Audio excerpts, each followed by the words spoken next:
Is Skillz dying? Is it finally time to abandon ship after all of these years? In this video, I'm going to be explaining exactly what was going on with my Skillz revenue in 2024 and what my strategy is going to be going into 2025. In the last video I uploaded, I broke down exactly how much money I made in 2024 from a mobile game. Although it was the highest amount of money I earned in a single year, it caused a little bit of controversy between you guys. In that video, I explained how I monetized my games in two ways. The first was with Skillz and the second was with ads. And a lot of you were surprised to see how much my Skillz revenue declined in 2024 and what is the reason for that. A lot of you were leaving comments like, but Justin, if you're earning so much from ads, why don't you just focus on normal games and not do skill-based games? So in this video, I decided to break that down and give you guys the reason why my Skillz revenue went down, and if it's time for me to just simply give up on the platform and concentrate on exclusively monetizing with ads, or what exactly I'm going to be doing this year. So let me break it down for you.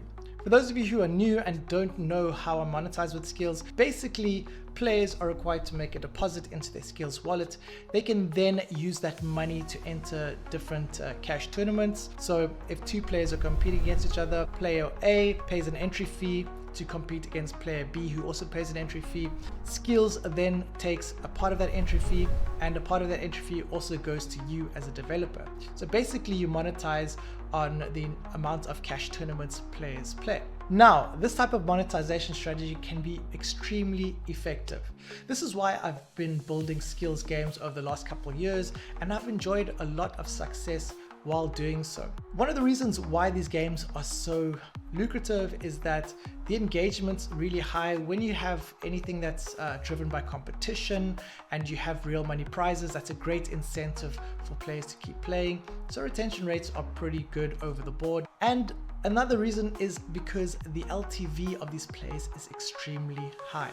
Now you're probably thinking, Justin, why in the hell, if this monetization strategy is so great, why did you decide to incorporate ads into your games? Well, for starters, the eCPMs in these games is extremely high.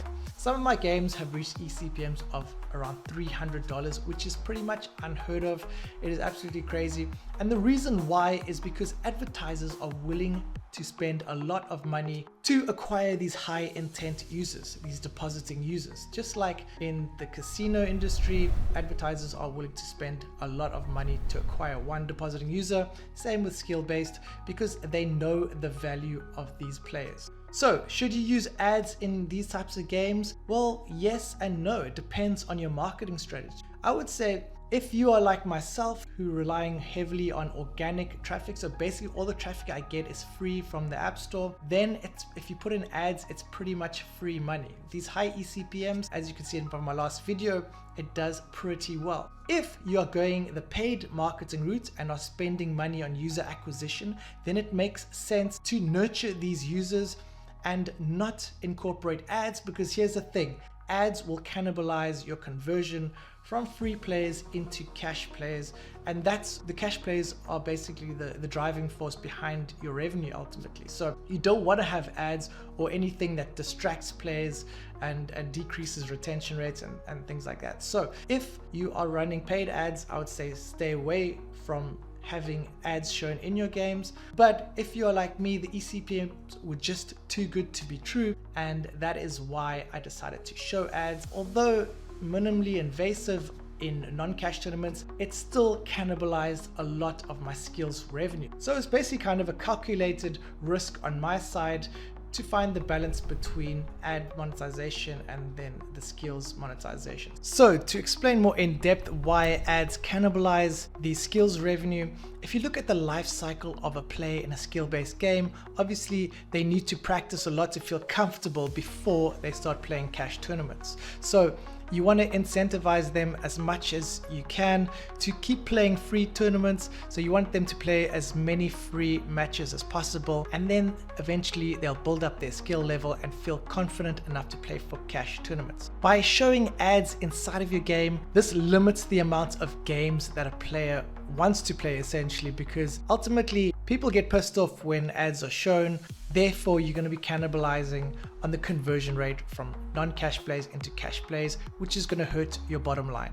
So what is my strategy going to be going into 2025? And you might be a little bit shocked to hear this, is that I'm going to be pivoting a little bit away from ads. I'm going to start building games with more engagement, with progression that keep players retained, and then I can really monetize better with these skill-based games. So ads will always have a place in some types of games, but with the higher quality ones where they have good retention and good engagement, those ones I will leave ads out and then grow it with paid ads, and then nurture those users and turn them into cash plays. So that is a great way to scale. If you look at all the top Skillz games, or not just Skillz games, but other competitors like Papaya, Avia, Voodoo, they don't really use ads in their games and they rely heavily on paid user acquisition. So yeah, that is a strategy that I want to be following when I do scale.